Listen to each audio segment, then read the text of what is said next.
I'm Taylor Bustamante with the baby.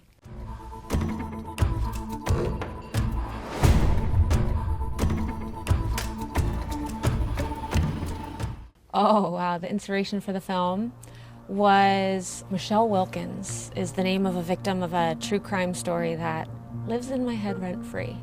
And so this was a student project, a student film, and it was our final production course. And we had to come up with a topic, and then I'm assuming you've taken, it sounds like, and even have led maybe some screenwriting classes. And usually to come up with ideas, people say, think of like headlines, news stories in the headlines. And as soon as my instructor said that, I remembered this story. And I was like, oh, and I love the anti-hero stories. I love following villains. So it was a combination of being inspired by a true crime event and then wanting to tell the bad person's perspective. Yeah, the biggest limitation was the production budget was supposed to be zero, except for Crafty. We were only allowed to pay for Crafty. I knew that I wanted to write a horror or thriller film. The limitation was I didn't have any budget for special effects. So I specifically wrote the film to not have a lot of special effects and not show really any gore.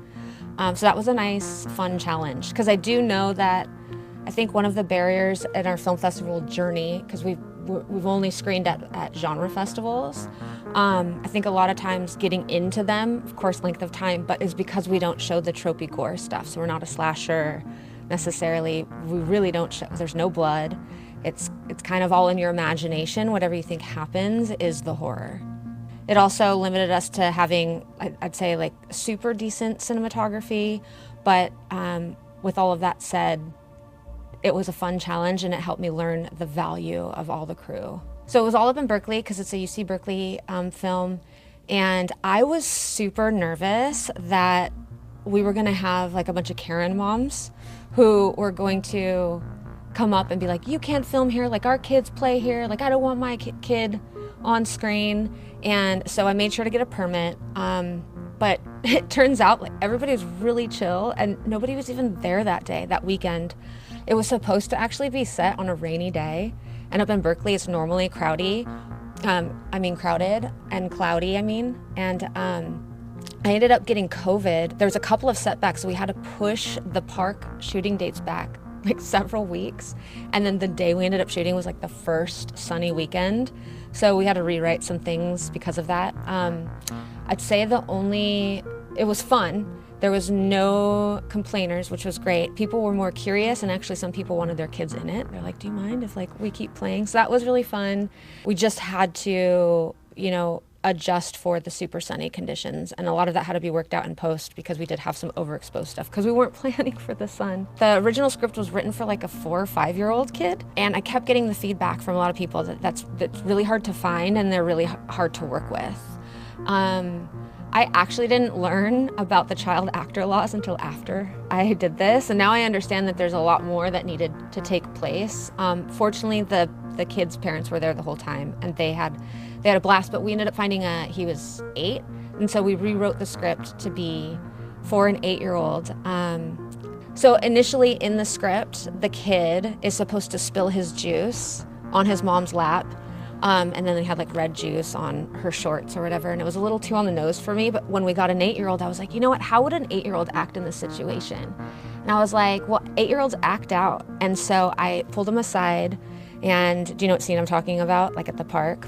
And I was like, what, instead of like spilling it on accident, you hit the bottle out of her hand? And he was so excited. He was like, yes, and had the most fun just purposefully hitting a bottle out of somebody's hands. So that was really fun. I like working with kids. I ended up taking him to the park first before we started shooting, and just had an interview with him and his dad, and then like let him play and have fun. I was trying to establish the environment of him having fun and being able to feel comfortable around me, and that was helpful for me too. And then with my lead actress, we had a couple meetings before filming where we discussed who we thought Casey was and what her backstory was, and also why she made specific choices. So that was really fun to get into the nitty-gritty that way. I find that I am more prepared when I do that with actors. So that way when I pull him aside, I can just reference like, oh, remember, you know, this is what we decided she's going through. It was a 5-day shoot. We had a 3-day shoot at locations, so inside, interior. And then the second weekend was the exterior one. So that first weekend, fortunately, my DP, his name is Ryan Owen Nelson, and he is a grip. He works in the industry as a grip, and has been trying to transition into cinematography. So when he came on board, he actually brought like his whole grip team, which was amazing. So I had all these amazing like lighting techs. That very final scene was very expertly lit. You wouldn't be able to tell, but our DP made some really awesome choices with lighting, and I feel super fortunate to have him and his whole crew aboard. So he made lighting really, really awesome. There's a lot of work at our locations was spent on setting up the lighting. Then it completely shifted when we went to the park. It was just me and him and like maybe one of his like best grips or whatever to help out, but we didn't have any lighting. It was more trying to control the natural, like the noon lighting. So we set up like a giant diffuser, and that's about it. So we went from like a crew of maybe like 30 to about 6, you know, in the different weekends. Honestly, I would say the biggest lesson is that like I'm human and I make a lot of mistakes, and then everybody else is human and they also make mistakes, and like how can we figure out how to like go with the flow, be very understanding, and still like come together and support each other. So like essentially not let our flaws get the better of us and then get in between us. Because especially as a director, I found that people, even if they are not aware of it, they're looking to you for the leadership, right? And in my opinion, you have to take good care of that leadership.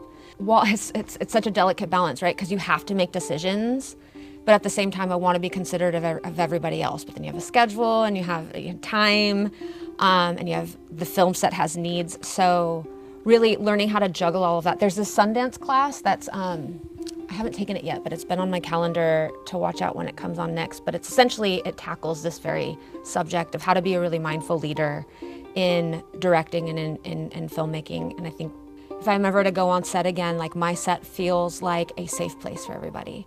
Then the next thing is I learned how expensive films are. And I really don't want to put my own money. I don't want to payroll or bankroll a film again. So I've learned to learn about more financing, like strategy and opportunity, probably work with a producer who's well-versed in that.